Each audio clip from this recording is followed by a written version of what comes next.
ng Verde Islang Passage. Sa Ginoong Paluan ay nagdala ng bigat at kagandahan ng karagatan sa pamamagitan ng kanyang kasuotang tinatawag na tagapaggalaga ng yamang dagat.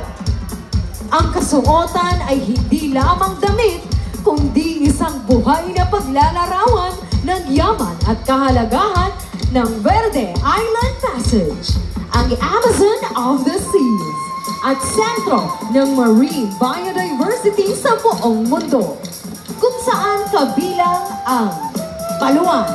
Sinasagisag dito ang yamang dagat, pangkabuhayan ng mga pamilya at mangingisdang Paluanon.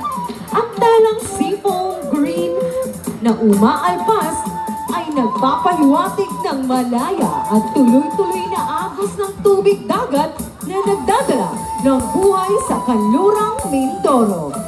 Sa Ginoong Paluan bilang tagapangalaga ng karagatan ay lumalakad hindi lamang para sa Paluan, kundi para sa buong kapaligiran ng Verde Island Passage. Isang matapang at buhay na panawagan para sa pangangalaga ng pambansang yaman nito. Ginoong